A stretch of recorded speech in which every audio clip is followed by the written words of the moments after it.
I want you to think back to the last purchasing decision you made, the last thing you bought, and ask yourself, why did you get it? Was it because you really needed it or you loved the product? Or could it have been something completely different? Could it have been the temperature in the room? How comfortable the chair you were sitting in was? Something subtle the salesperson said? Or maybe the smell that filled the environment? You see, there are countless things affecting our decision-making at every moment, and most of them are completely unnoticed. I'm Jon Levy. I'm a human behavior scientist, and I specialize in researching social behavior and the power of influence, what causes us to make the decisions we make, and how to affect them. So how do we use what we understand about human behavior to make you more successful and make your company more successful? That's where I come in. We look at the specific problems your organization faces and how to apply behavioral science to face those challenges, making your company more successful.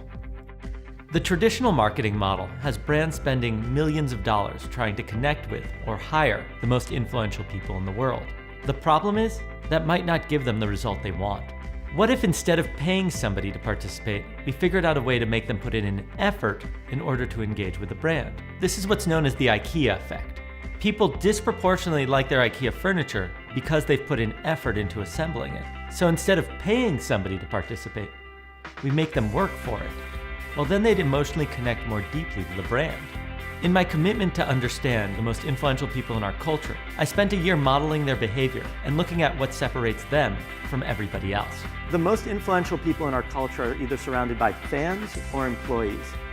The opportunity to be surrounded by people at their level is rare and extraordinary, especially if they come from different backgrounds. So to prove out the model, I decided to do something wild. My life became defined by a question. Will you cook me dinner? I'd figured out something really novel, and I'd figured out how to bond people. From that, I created what's called the Influencers Dinner. I started a secret dining experience where 12 people are invited at a time. None of them know each other, and when they arrive, they're not allowed to talk about what they do, or even give their last name. They cook dinner together, and when they sit down to eat, everybody gets to guess what everybody else does. That's when they'd find out they were sitting down with Nobel laureates, Olympic medalists, editors-in-chiefs of major magazines. Over the past 7 years, I've hosted over 750 of the world's top thought leaders, tastemakers, and influencers. Only after a few hours of talking, not shop, but talking chopped tomatoes and pan scrubbers, that sense of community was created. And we all left there feeling that sense of awe. And so all the things that Jon talked about today, it works.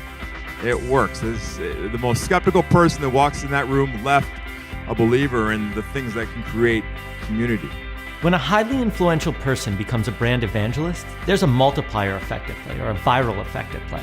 That's why brands are so interested in this. I discovered that there are 4 characteristics that when you put them in place, highly influential people will not only engage with you, but they'll fall in love with your brand. This, combined with scientific research on human behavior, will help you to create more effective campaigns, better products, and stronger and deeper relationships with your customers.